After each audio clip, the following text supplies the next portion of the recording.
Welcome to the Seattle Sports Union podcast. My name is Abraham DeWeese. I'm back with the Soulman, Brian Solack, and we have a very special guest today, Jason Puckett. How you doing, Jason? Good, fellas. How are you guys doing? I'm doing great. Thanks for having me on the show.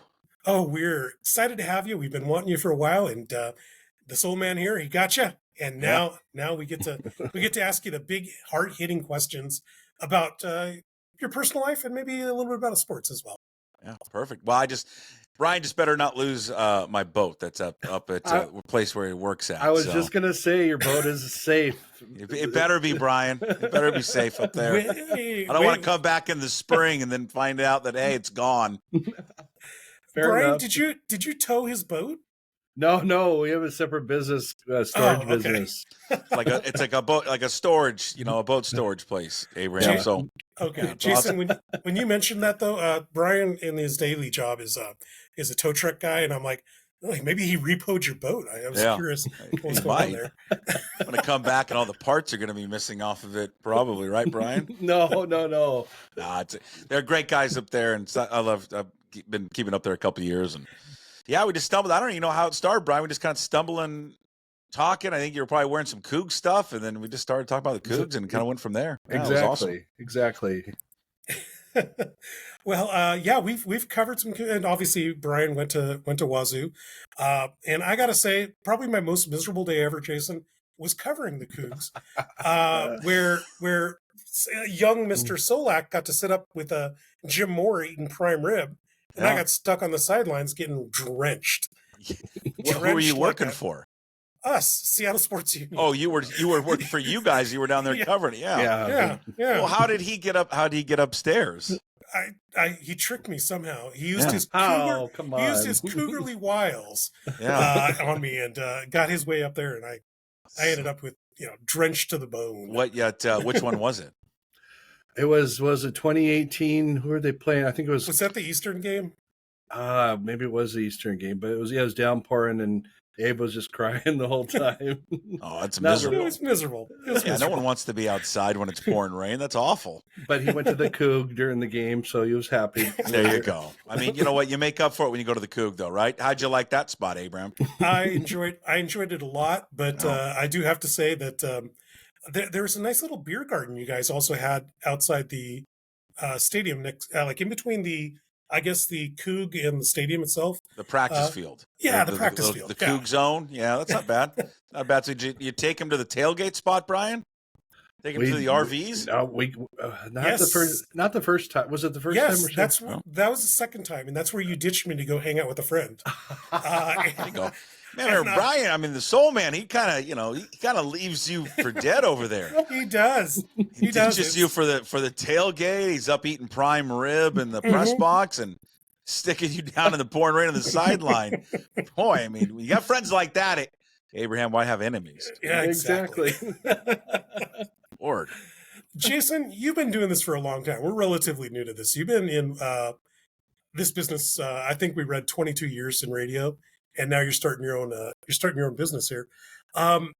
What got you into, being a commentator, being a personality on air? What set that off? What inspired you? Just probably a lot like you guys. Just a love of sports.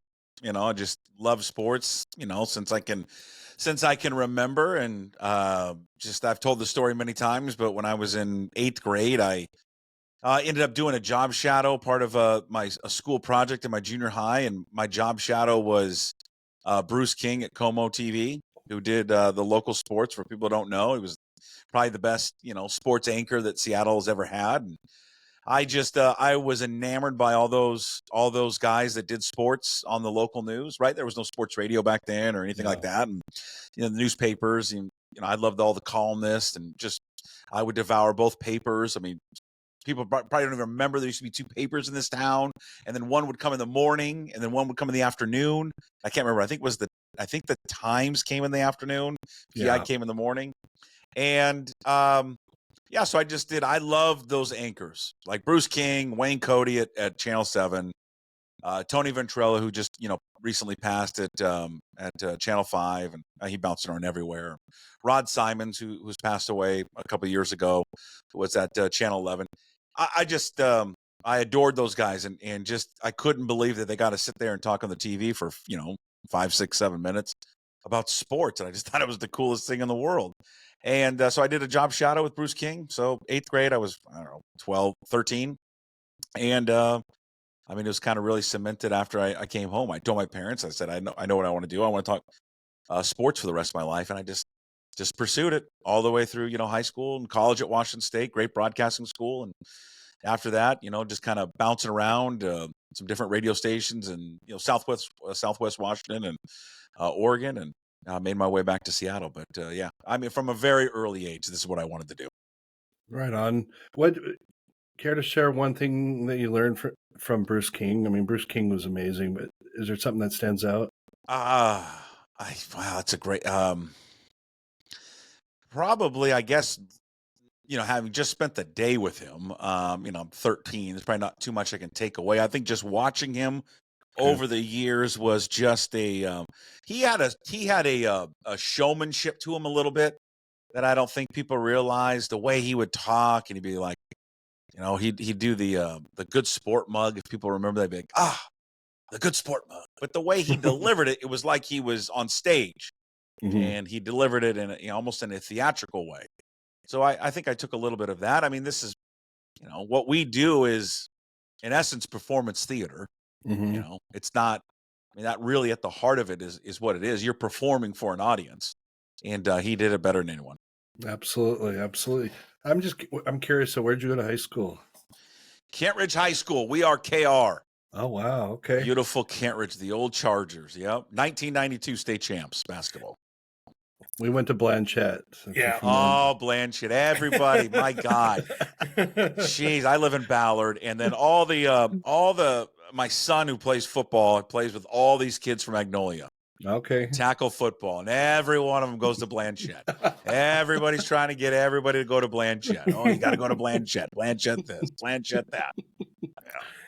Yeah. The old Bears. Not the Bears back when you guys went. The Braves when you guys went. That's right. Yeah. That's right.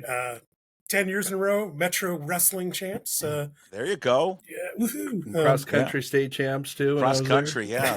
Those are the two sports you guys brag about when you're not good at it, like football, basketball, baseball. Although back in the day, you guys, like in the 60s, you were really good at football. Jason, Joe Steele, I guess, former Husky, went to Blanchette. Yeah.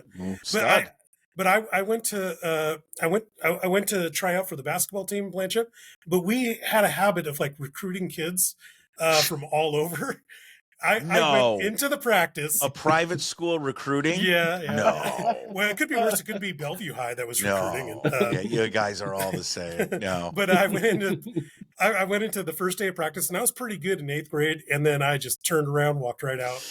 So a little different animal when you get up there, right? When we find a different sport, yeah. I love it. I love when Ballard this year we for football we played them at Memorial, but I like when we play them at their stadium. We tailgate behind the stadium on street. What is that? Really? I think that's Meridian, maybe. I think it's Meridian. Yeah, it's great. We set up a whole tailgate. It's awesome. Wait, very cool.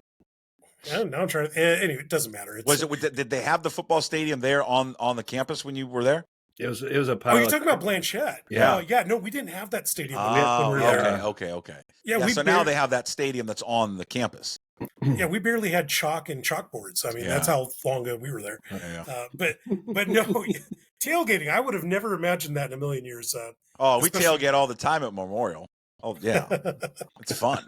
Nice. I love high school football. It doesn't matter if I tailgated there. Jason Soulman would leave me. Come on. Soulman would find somebody else to go hang out with, wouldn't you? Oh, it's all good. True story. Soulman and I went to college or high school for the same 4 years. He never once talked to me the entire 4 years. What'd you have against him? Not Soulman. a damn thing. What did he do? Did he steal your girl or? No, baseball kids and wrestling kids don't talk to each other. They don't mix, there. huh? I was catcher on the baseball team. Yeah. Okay. What'd you have against wrestlers? Nothing. Brian, what is it? What did you have against him? Something. That catcher's mask filters out a lot of other sports. Yeah, it does. Yeah. We'll leave that for another show. Okay. feel like this is a show, Abraham, where he's got to like lay down and get out some of his feelings. Holy There's something down there. There's something deep down and dark and a secret there. Oh boy, what was your first? Let's get this back to you. That Sure. Yes. people were wanting. I like talking about you guys. I don't want to talk about myself. Let's talk about you. I want to talk about Brian's feelings and why he didn't like you in high school. It's more entertaining. 2016, Abe saw me at a Aqua Sox game. We reconnected. He offered me a position with Seattle Sports Union, and we've been good buds ever since. What were you doing at the Aqua Sox game? You guys were both there just watching it, or? Yeah, my wife and I and my kids, we had season tickets for a long time, and it's the first media credentials we ever got for Seattle Sports Union was Aqua Sox. Well, Silver Tips, then Aqua Sox. Sorry. Yeah. I love going up to the Aqua Sox. That's a blast. That's so much fun. It's definitely our favorite, and we spend a lot of time on it because the Mariners really aren't that much worth talking about. But That's true. Yeah, it's where we met. It's where we have a group of friends. That's what this show's all about. Yeah. That and other sports, and talking about you. All right. You turned this around back on us. Where's KJR, your first radio station? That's where I remember you first. No, I got out of college, and then I wanted to really do play-by-play. So play-by-play was it still is my first passion, but that was my passion, what I wanted to do.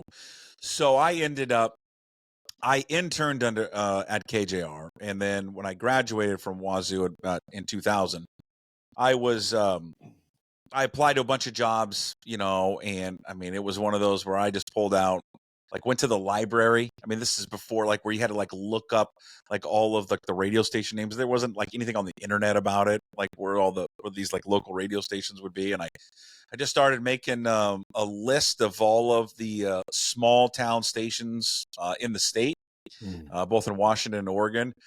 And I just wanted to go and find, a really, small local radio station that would cover high school sports.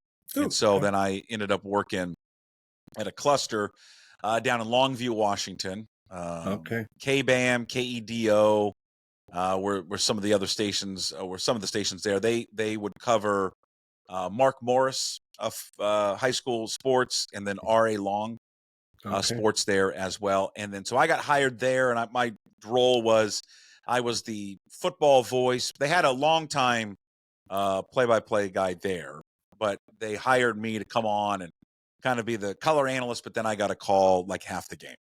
And so I would do that. And then I did the basketball team, boys and girls. And also was at that same time cutting commercials, making commercials. I, what else did I do? Ended up creating a sports show that they aired on Saturdays for like 30 minutes. Cool. So and I had an opportunity to go back to KJR. They wanted to hire me right out of college, but I had a professor at Wazoo that just said, "Hey, listen, you can go and work at a bigger market, top 12 market, but you're going to thrive more if you go and work at a really small station because you're going to do a bunch of different stuff and you're going to do everything." And I really wanted to do play-by-play. And so there was no opportunities at KJR to do any play-by-play. So I worked there and worked there for a couple of years, or about a year. And then I ended up leaving there and then just floating up and down the Oregon coast. Base was out of Astoria, Oregon, and I was working for a radio station that was covering just high school sports all up and down the Oregon coast. From Astoria to Seaside, Warrenton, Oregon, Napa, Oregon. You name it. I called games on roofs, games in a parking lot, pouring rain, it's just everything. And that was a blast. Did that for a year or so. And at that same time, I was ended up getting a job at 910 The Fan in Portland, Oregon, which is an all sports station. And just worked there, worked for free for a little while, and then ended up getting a part-time job to do like sports updates, every 20 minutes, come on and give you the news of the day. And then kind of parlayed that into a producer gig. Ended up producing the afternoon show that was on there, and just led me. There was a lot of different characters that came in and out of there. Did you work with? Oh, sorry. Go ahead. No, go ahead. Go ahead. Oh, I was going to ask if I was going to ramble on. It's good that you interrupted. I was going to ask if you worked with Brian Wheeler when you were in Portland. I did not work directly with Brian, but I mean, thank you for bringing him up. I had worked at the Fan. Brian, I was covering part of my responsibility. I was covering the Blazers, so I would go to practice. I would do locker room interviews, after games and things like that. And I met Brian early on when I started working down there. Brian became a friend and a mentor. Kind of put his arm around me and guided me through the whole broadcasting world. He was just kind of mentorship, and he knew what I wanted to do. And so he ended up, taking me, listening to my tapes, giving me feedback, and taking me to LA and to Las Vegas to call Summer League basketball with him. Oh, wow. Which was just awesome experience. And so, when he passed last week, that was, devastating, for many of us who knew Brian. And, so I did come in contact with him, never worked directly with him, but ended up working with a bunch of different people down there, and just producing and on air on the weekends, and what ended up leading me back to Seattle in about 2000, that would have been 2003, was Ian Furness, who now is at KJR. We hired him, I want to say in 2002-ish. In Portland. He came out of Salt Lake City. He replaced one of our afternoon hosts. And so, we worked together and became fast friends. And I was 6 or 7 months later, they had an opening up at KJR where Shannon Dreyer, who covers the Mariners for the flagship, she was working at KJR. She ended up getting hired by the Mariners to go, because Como got the radio rights at that time. Okay. Right. She got hired by Como to be their reporter. So then they had an opening at KJR. She was the Mariners reporter there. And so David Locke, if you guys remember David Locke. I do, yeah. He and Ian worked together in Salt Lake City. And so David had called Ian, hey, do you have anybody down there? We're looking for someone young, can, cover the Mariners and be on air. And Ian just gave them my name, and I had interned there, and I had interned under Mitch. He barely remembered me. I'm a program director at the time. Doesn't really remember me, but it didn't matter. So anyways, went up there, interviewed, got the job, and started working at KJR in late February of 2003. And then you were there for 20... Was there years, until right? last spring, so 21 years. And you have now your Puck Sports, right? Yeah, started at basically opening day of last year is when we started Puck Sports. Been going great, been going strong. It's been awesome. Just basically doing the same thing that we did on the radio, but no commercials and a little bit more content, a little bit more freely to be able to talk about things. And, I think the biggest thing to it, and you guys, probably are experiencing it yourselves, is that there's great freedom with it, but the direct to consumer idea is it's great. And I can never, having done it now for, 8 months, I could never go back. So I just can never do it. Your professor is probably correct then. All the work that you did at the smaller stations on the coast, you probably have to do all the work yourself to produce the 100%, videos, right? 100%. I can do, it's funny, I was talking to somebody who's doing kind of the same thing, and I was they were talking to me, and they're like, well, how many people do you have working on your show? Because they were like, I'm pretty impressed with all the stuff you do. And I'm like, one person. They're like, what do you mean? And I go, it's just me. I do it all. So yeah, I think that fact is that I know how to edit video, I know how to edit audio. I came up in the profession of booking guests and understanding how to produce a show and all that. Yeah, that helped me immensely. That was awesome, and I just think it was invaluable. I think there's probably not a lot of people that can do it because they've only come up in the business as a host. Right. But the fact is that I was able to do everything. Yeah, that it has benefited me greatly. Wow, that's impressive. Not as impressive as you leaving Abraham in a parking lot, Brian. Look at that. multiple times. Yes. Multiple times, Soulman. Hey, you're gonna have a lot of editing to do. I'm gonna get a little vulgar. No, man. I'm telling you. Oh shit! Leave it all in. So, like you said, you do everything yourself. I mean, I also hear you coach Little League. You coach, I'm guessing you coach your kids in baseball or sports or shoot everything. Yeah, we just got done. We just got done with tackle football that just wrapped up.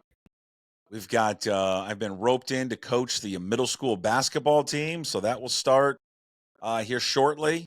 And then baseball. Yeah, God, I'll coach baseball. That's going. I've coached baseball since T-ball. So wow, I'm trying to think. My son's 11. When did they start T-ball? I don't know. Like 4 or 5. Yeah. 4 or 5. So yeah, we'll start.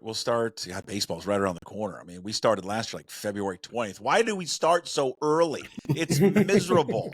It's going to be that first practice. I already know what it's going to be like. It's going to be 42 degrees. We're going to practice at 6:30 at night, and it's going to be raining.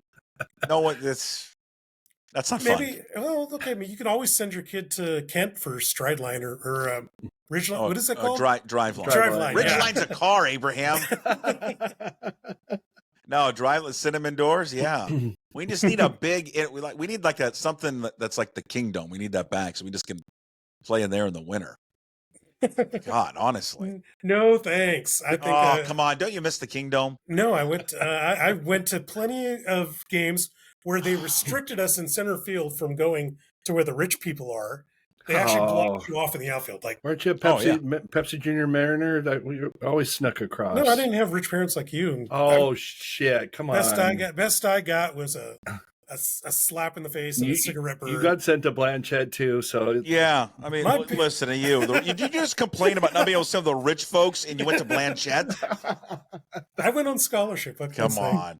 I miss it. I miss the Kingdom, man. I love that place. It was a dump, and it was our dump. It was our dump. Yes. Yep. Yeah. Speaking of dumps, that's a great. Your website. Our website needs improvement. So if there's any I think you're going to talk about like my website. Any coders out there want to help us out? Yeah. But no, I'm going to take a weird turn on this one, Soulman. Sure. I'm going to go to the Aqua Sox. I don't know how many games you've been to, but they kind of play in a little crummy high school. I went to a couple last year. Okay, cool. Then you know what we're talking about. Yeah. And there's going to be like a what is it, Soulman? Is it a it's like a town hall meeting, on December 3rd. It's going to cost something like 60, 70 million. I don't think Everett's got this kind of money, and I'm just wondering from the outside looking in. Do you guys have any? Do you have any thoughts? Because they want to. Yeah, I got a lot of thoughts about this. Okay, I got a lot of thoughts. This is something in the one of the last few things we did in the radio days. I mean, this is a boondoggle what these owners are doing.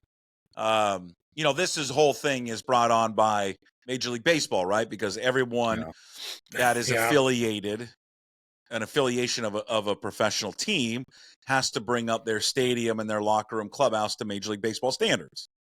And so Everett and Tacoma, Tri-Cities, Spokane are all, having to upgrade their stadiums. And the part of it is that if you remember, this was about a year ago, maybe a little bit longer, year and a half ago. See, speaking of the Kingdom, there was all this money when Paul Allen built the new Seahawks Stadium. Remember the bond? Yeah. Okay. When there was an overrun of the bond, when they paid it off, all the excess money from that, Paul Allen said, I want it to go into a fund that will upgrade youth athletic fields in the state. Okay. There's a windfall of money, right? And it came up this past year, about almost year and a half, almost 2 years ago, like roughly $45 million. Okay. Actually, I got to double check on that. I got to double check on the money. It might actually be more than that. Anyways, a pretty penny, yes. Yeah. Well, what our government did in our state, and it was led by Mark Mullet. You know who Mark Mullet is? No. He ended up he was going to run for governor and all this stuff. We're getting into politics. I'm not trying to get into politics, but it was brought up by this guy named Andy Billig. Andy Billig is the budget chair for the state. Okay. He also happens to be one of the co-owners of the team of the Spokane Indians. Okay. Okay, I see. Who where is this an is going. affiliate of the Rockies. Yep. So he got them, and he got the government to basically take that money. They took all that money. And what they did was, because it was cash, they took all that money out and they redirected it towards Everett, Tacoma, Spokane, Tri-Cities, Walla Walla. John Stanton owns a team in Walla Walla. Do you know that? A wood bat league in college? The Apple Sox. No, but he owns it. Yes, but he owns another. He owns a stadium in Walla Walla that is also a college league. Gotcha. Anyways, they redirected all this money towards those upgrades for those stadiums. And thus taking all this money that was earmarked for kids to upgrade the fields. Fast forward now, one of the biggest debates, especially in Seattle, in and around the Seattle area is, and probably up in Everett, I don't know, but like Wallingford has a cloverleaf, park there, right? Mm-hmm. Bunch of fields where they play softball, youth baseball. It's where all the high school teams play their softball there. But the problem is it's all grass and it gets rained out all the time. They wanted to turf it all, but there's no money to turf it because these people took all the money. And it was supposed to be, it was intended and earmarked for that. Long-winded point is that, like Everett and these other places, they want, the upgrades, to these stadiums. But they've got to strike against them because the public probably thinks they've already gotten their share. Well, and it's, I guess, and I know like these smaller minor league teams, they're not millionaires. I understand that. They're not billionaires. What bothers me is someone like John Stanton and the Mariners, who are billionaires, who don't reinvest their own money into their affiliates. Yep. Like, to me, it should be the responsibility of the Mariners to upgrade the Rainier Stadium. It should be the responsibility to upgrade the Aquasox Stadium because it's their players go through there. Yeah. They're the guys, they draft them and they train them. It's why wouldn't you spend all this money to upgrade and to make sure they have the best facilities? Because they do it in the Dominican Republic. I mean, they built a whole academy there. True. All their own money. So, well, where does it stand up there? I haven't heard much news about it. Because I've heard that maybe they'll try to leave Everett and go somewhere else in Snohomish County, or what's the deal? I know last summer there was a deadline and ownership had to pay a huge fine to keep the club there another couple of years. Yeah. So now on the docket, they're either talking about upgrading Funkville Field, or there's a place in downtown, like near one of our Seattle Sports Union guys lives, that they would build there, which would cost about $75-80 million. Or the public's going to foot a lot of the bill. Correct. And also it'd require eminent domain, and the public's going to have a problem with that, and the businesses too. And is it because they don't do the Aqua Sox, because now they're playing more games, right? That's part of them when they moved up in their league, right? Yeah. Do they run into a conflict with the high schools? Because really, the high schools have the priority on the field, correct? That's correct. Yeah. Yep. And they don't want to share it anymore. I think mostly it's got to do with the facilities are they're bare bones. It's terrible that you got to walk from the dugout. It's like half a mile across the parking lot, and it's awful there. Yeah, I like it. I would be, as someone who, doesn't go up there doesn't go up there as much as you guys. When I do go up there, I love it. And I would never want it to leave that little spot. It's a cool little spot. I mean, I would hope they would just upgrade that to make it work there. Yeah, I'd hope so too. But I think they're really, really pushing hard for a new stadium. But anyway. It's all these guys with all the money, right? Yeah. I wish I had all that money.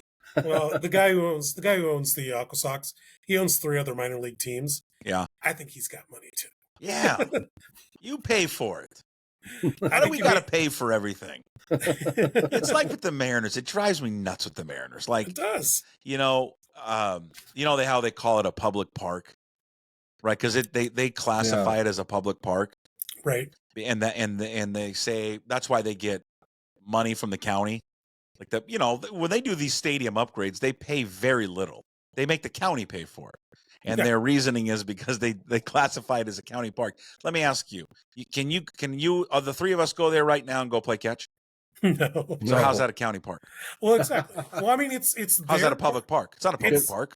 It's Good their point. park when they want to use it and make money.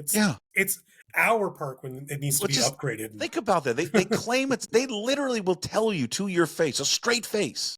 Yeah. It's a public park. You're like, there's nothing public about it. We can't go in there. That's yeah. You know, as angry as I get about the Mariners, Jason, I'm an idiot. I just spent a bunch of money on spring training tickets. Of course you did. Like we're hypocrites. Abraham, it's okay. You complain about it every year, Abe, but you'll go every year. Dude, it's okay to be a sports hypocrite, don't you think? I guess so. As I'm entering my credit cards, I'm like, I shouldn't be doing this, you know? Yeah. F Stan, take my money. I hear you. It's hard. It's hard because you know what? You root for the name on the front, right? I do. Mm-hmm. Yeah. And I wish the ownership group cared as much about the word Seattle as the fans do. You know? Yeah. Why don't they? It's a toy to them, and it's their toy, and it's not our toy. It's just we pay for the honor of looking at it. I think that's pretty. I don't know. That's my opinion, but I mean I don't know how billionaires' brains work, Jason. I don't. That's the way I see it. Speaking of, let's jump into the Mariners talk then. Jason, I know you had a wonderful podcast that we all need to subscribe to see the entirety about the Mariners season coming up that you talked about today on your show. Are you able to share anything from that podcast with us? Lots. So there's if you go, I think it will be, it's on my Twitter feed now, and then there'll be the same version there'll be a 15-minute version up there that you can, it's a little teaser to get people to subscribe. But yeah, what we've done with this new venture is, everything that we do, Daily Puck Drop, and all of our, guests that we have on regular basis, we're just asking, we're going to introduce more and more in additional VIP content, exclusive content, throughout the year. And one of the ideas that we came up with was this Mariners off-season show, which is called Mariners Diamond Table, because everybody uses round table. And you know what? What diamond table? Because there's a diamond. It really took me like 2 seconds to come up with, and I think I'm really smart, but I'm not. And so I took all of our guests that join us throughout the baseball season. I think it's a great lineup. Ryan Divish of the Seattle Times, who does just an amazing job covering the team every day. Adam Jude as well, who is kind of second in charge there, covering the Mariners. He didn't come on weekly during the baseball season, but he filled in a few times. Jim Duquette, MLB Network Radio, Sirius XM. Jim was a former general manager for the Orioles and the Mets. He comes on once a week throughout the baseball season. And then Bill Kruger and Brad Adam both come on once a week during the season from Root Sports. So we got them all together, and we taped them all individually. And we did a whole recap, of 2024, what went wrong, what needs to change in the offseason, a look ahead to 2025, where are the holes on the baseball team, and who are they going to trade, where can they add, what's the budget going to be like. I mean, I would encourage people to go listen to it, because Adam's got some figures in there that I think are going to really shock some people of how much money they truly are going to have to spend this upcoming season. But it's 2.5 hours. It's long.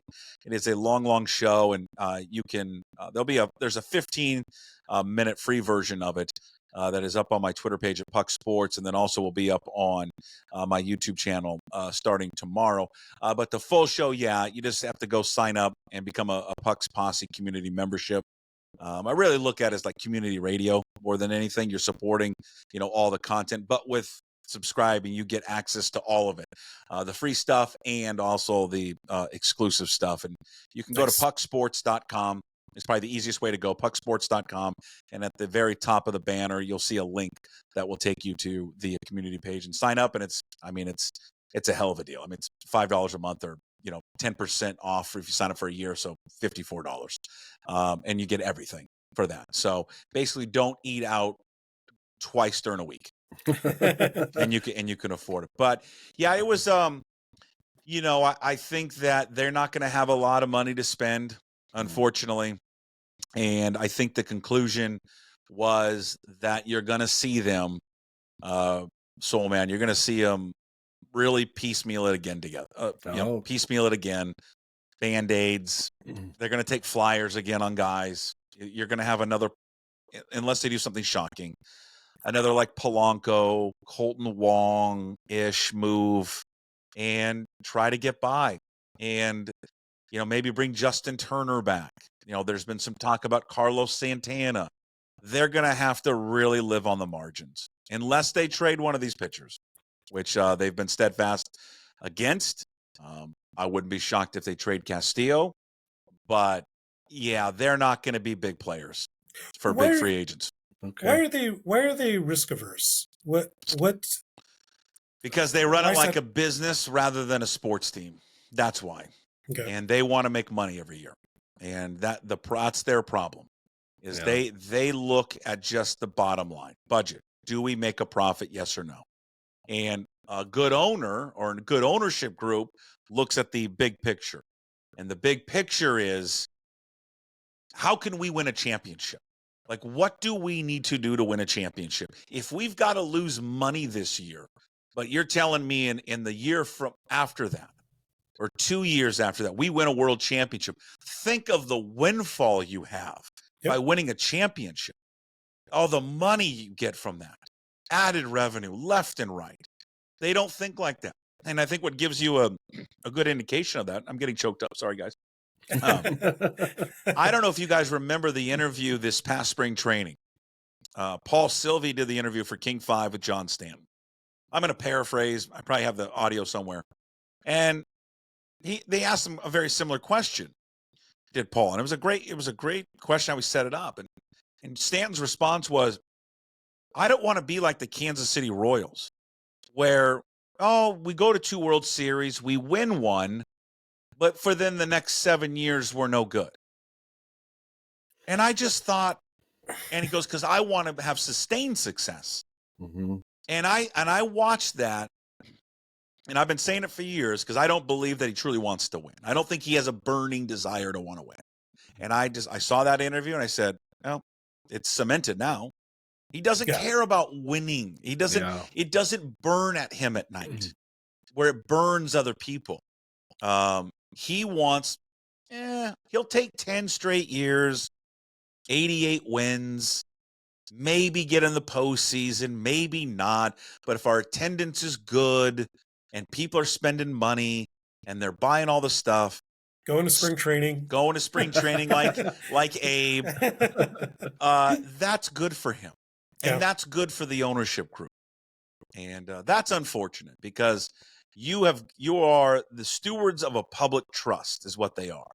And you have got to do everything and that you can to win a championship. And they don't operate that way. It's just a bummer. I feel like, it's a rich man's toy, the pro sports, and why not play with it? Why just sit there and just, it'd be worth something someday, which is, I think, what they're doing is. Well, think about what they bought it for. How much did they buy for? Little over 600 million. And now it's probably 2 billion or something like that. 2.2 billion. Wow. I mean, just think about that. Yeah. And even they didn't even really buy it. I mean, it was just they were, all those guys that are part of the group are the same guys that were a part when Howard Lincoln was there and Chuck Armstrong. They bought more shares. Mm-hmm. But the point is, think about how much money they've made in that period of time. And in 5 more years, when they sell the team, they ever sell it, they'll be rich beyond their wildest imagination. It's a better deal than Bitcoin or Beanie Babies, that's for sure. Owning don't you guys agree? Owning a professional franchise, if you can do it, is the greatest investment ever. They do not lose money, ever. And it just, they're absentee. They don't show their face. They hide in the shadows. And it bothers me. I don't know why. I mean, for some fans, it doesn't bother them as much. It really does bother me. I don't need them to be Jerry Jones. Yeah. I don't even need them to be Mark Cuban, but I'd like a little Mark Cuban. I'd like a little, the Phillies owner. I'd like a little of that. where it's just you just it pisses you off that you lose. Very much. Think about this. Like they when they fired Scott Service, someone in their ownership group leaked that to Ken Rosenthal. Really? Okay. Well, I mean, it came someone in their front office or ownership group leaked that. Yep. This is their problem. He finds out on his phone, on a ticker, on an update. Hey, he's been relieved of his duties. I mean, that's effed up. That's terrible. Yeah. That's and terrible. it's like, okay, that's how he finds out. You couldn't tell him in person. You couldn't wait. You couldn't till call. you met him to Yeah. tell him that. And then, when they bring back, I guess they brought back Jerry DiPoto. Have you seen anything? Have you seen anything concrete other than reporting that they are bringing him back? They're bringing him back for who knows, another year or 2 years. Yeah. Because this was his final year of his contract. Yet they haven't said anything publicly.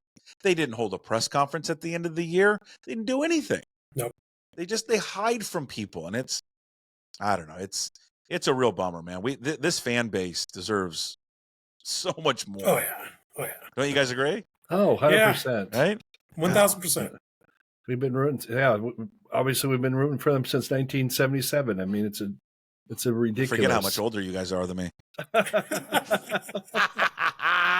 Take that. Take that, Soulman, for leaving your friends behind.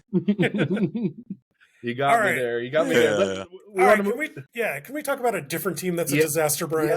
Yes. What the hell happened in New Mexico last weekend? I'm trying to put it nicely. Goodness. Yeah, that was. I felt it was coming. Yeah, I felt it was coming all year long. I just never had any faith in that defense, and the lack of faith in that defense was really evident for me week 1 against Portland State when I was there watching it. And that was a blowout, but Portland State ended up still scoring 30. Yeah. And I'm like, that's not good, man. I don't care that you won by 30. You gave up 30 to them. And they didn't look good. And I remember Portland State was moving the ball, and it just never got any better. And they just are really void of playmakers on that defense. And I just don't think the coaching's really all that good. And you could just see it coming. I think you could see it coming. They were, that Soulman. They were lucky to win some of these games. They easily, what are they, 8-2 now?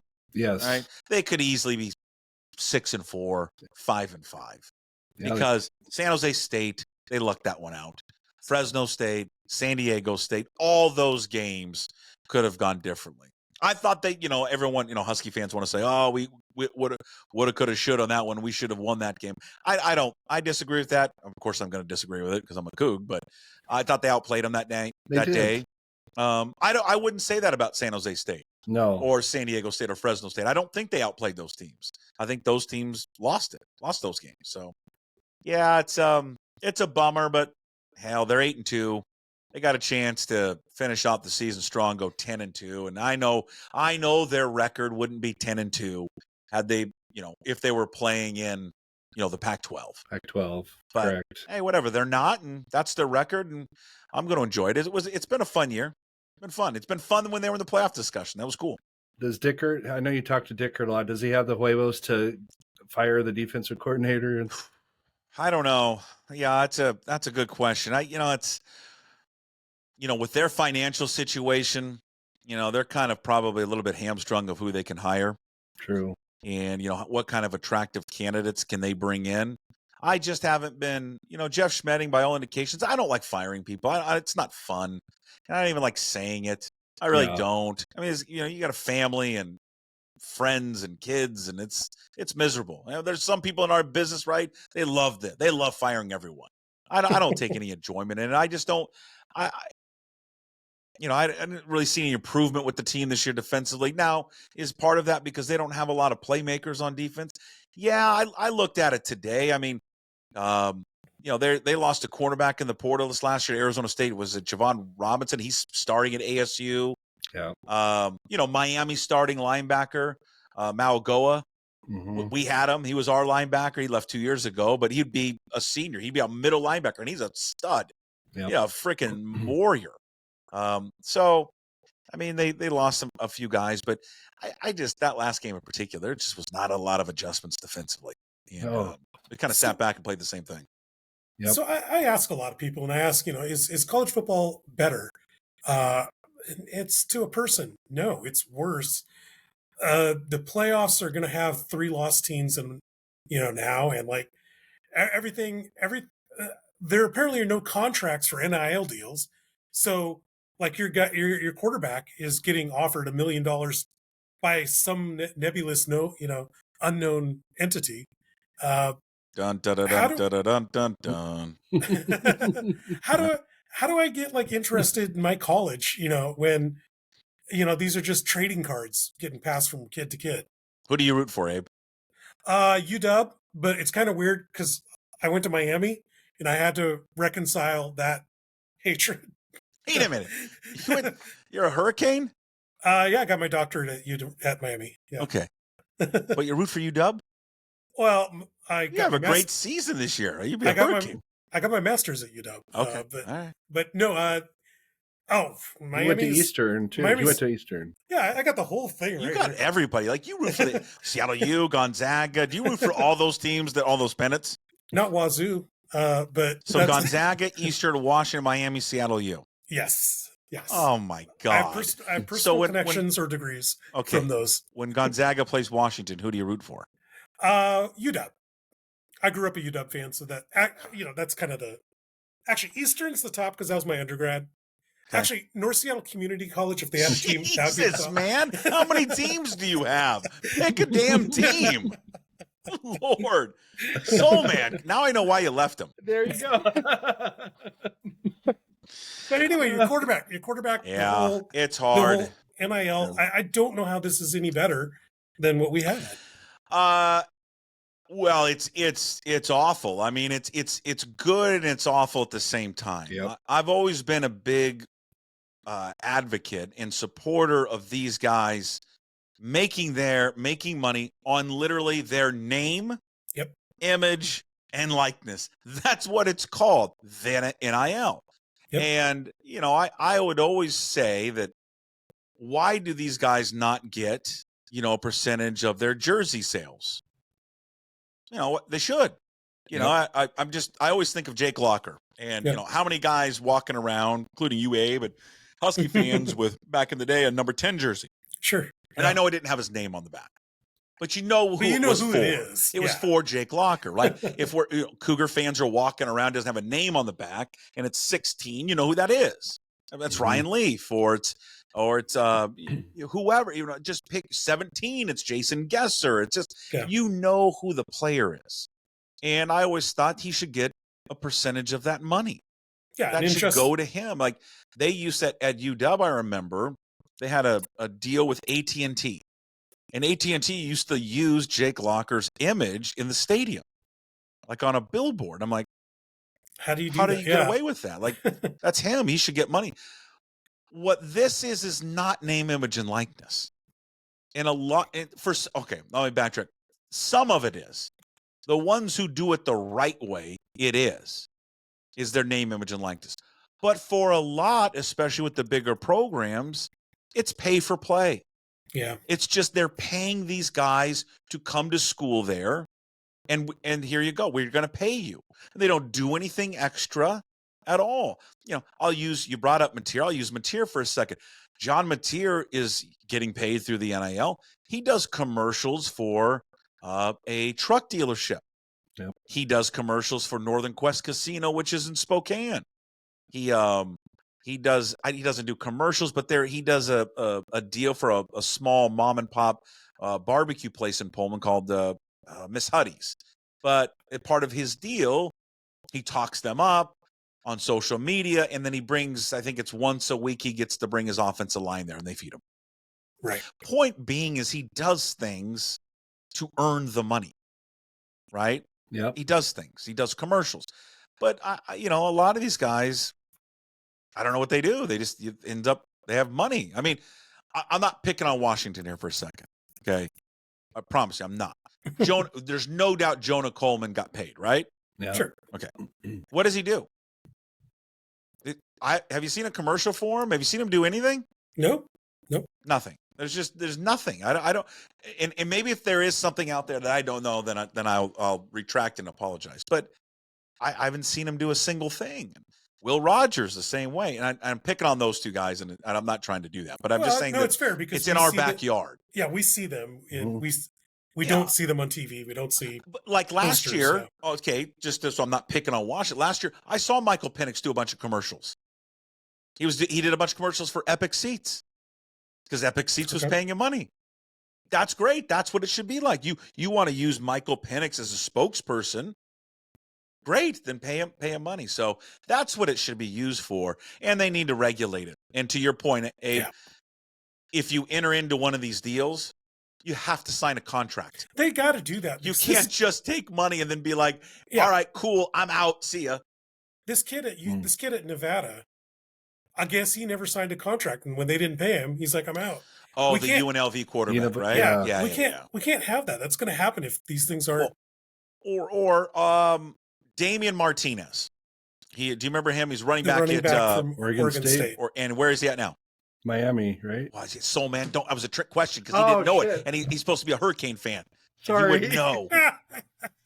We were going to catch him. We were going to catch him, Soulman. Yeah, we would have caught him. But too. Damian Martinez, we had him. Martinez got paid $400,000 by Oregon State, and then left. Didn't fulfill it. I mean, you got to fulfill it. And this is no other. Think about this. There is not another league that allows any of this. Yeah. They want to be paid like professionals, but there's no professional league that just says, "Oh, hey, we'll pay you. You don't have to sign a contract." And with college football and college sports now, it's free agency 24/7, 365 days a year. Right? I mean, it's just there's that you have to have a free agency period. You got to stop tampering. I had David Gusta is one of the top interior defensive linemen, Abe, who plays for the Cougs. Okay. Highly regarded. If he were to enter the transfer portal this year, he'd command $200,000-$300,000, maybe more. Oh. That's how good he is. There's already been rumors of big schools in the SEC coming after him. He was a guest on my show this past week, or as we record, the week of November 20th.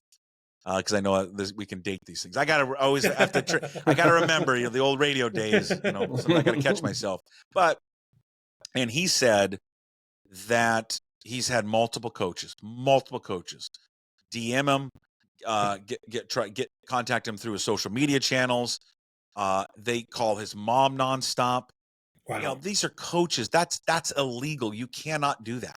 Well, if you don't have a contract, I mean, then I guess it's not. But you can't even do that. You're not that your contract or not. You cannot call another kid during the season.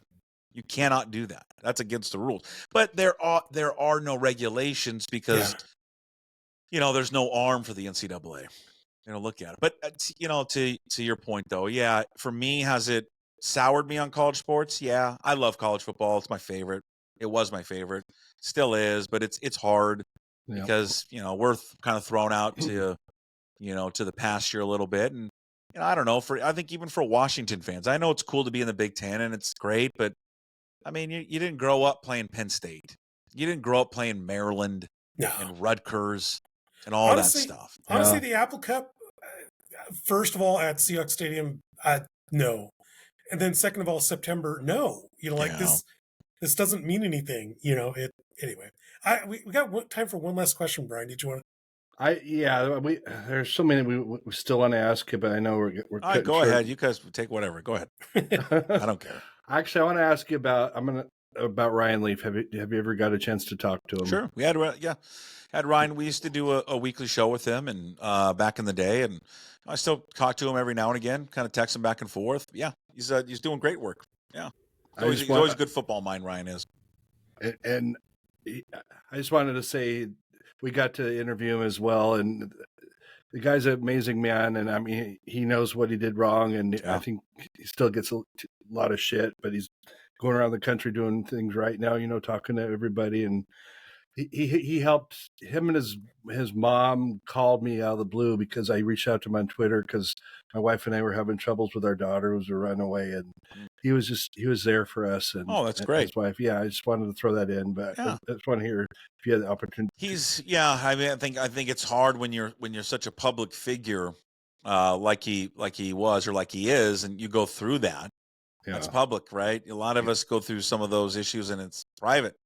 And you got to live it publicly. You got to see your mugshot up there. You got to see you being dragged out of a bar, and that's humiliating, I would imagine, to a great degree. So the fact that he's been able to then, turn his life around and then use what he did for good now, that's Correct. awesome. It's awesome what he's been able to do. Absolutely. It's great to be able to meet these people and talk to them, talk to you. I mean, sometimes, when you're on the radio, you're just this entity out there, and we say, "Did you hear what Jason Puckett had to say?" Stupid idiot, Cougar Homer. But no, it's. I think we lose sight sometimes as fans, both of your shows, our shows, the games themselves, the players themselves. We lose sight. These are humans and people, and their errors get caught in the spotlight, and that's it's bad that we jump on these people and without knowing them. Yeah, well, yeah, for sure. I mean, it's you guys, all of us, you kind of in the public spotlight, right? Because people are watching and listening to you, and sometimes they think they know you 100%. I mean, how I come across on radio and now this new venture is, it's me. It's pretty. There's not an act. I mean, there's a performance to it for sure, but this is pretty much who I am. But I mean, it's hard when you're in the spotlight sometimes, and you make a mistake, because people as fast as they want to build you up, they would love to bring you down. Exactly. As fast as they can. Well, we're getting towards the end of our show here. Jason, we always like to end with what's called a shout out. So just a bit of gratitude. After Brian and I have spent this time tearing each other down, we always like to finish on a high note. So I would like to go around the table. I'm going to start with the shout outs. Just a big shout out to all the linemen, all the EMTs, all the emergency services. When the cyclone bomb hit, they had to be out there in the ugly weather, and big shout out to you guys. Brian? I'll give two quick ones. One to you, Abraham. Sorry for leaving you in the dust.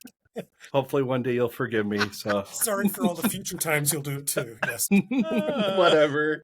And I want to give a shout out to Cal Raleigh, who dumped Scott Boris, threw him to the curb today. Wow. So maybe we have a good chance of cheap ownership, hook him up with a contract here. But shout out to Cal Raleigh for doing the right thing. And Jason, who would you like to give a shout out to? God, you can always go wife, kids. That's always a nice. That's low hanging fruit, and I don't like my wife or kids. So. Oh. She watching? You know what? Because I coach, and then I just picked up a little while ago my daughter from a practice. I'll give a shout out to all the coaches out there, all the youth coaches, middle school coaches. And I'm saying this for if you come across me at middle school basketball this year, take it easy. High school coaches, just anyone that volunteers their time to coach.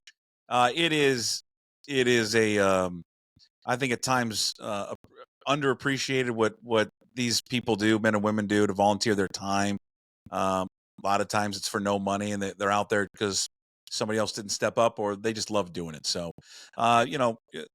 just make sure you pat that youth coach on the back, middle school, high school coach, because without them, I mean, your kids they're not playing sports, and that's important, man. Keep the kids busy. It doesn't have to be just sports, but even people that volunteer the time and music and the arts, all of that. Just anyone that's kind of working and mentoring kids.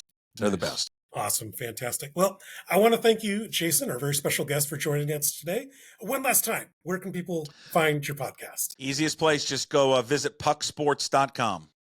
Awesome. And I want to thank everybody for listening. On behalf of the Soulman, Brian Solack, myself, Abraham DeWeese, we'll see you guys next time. Go Cougs. Go Cougs.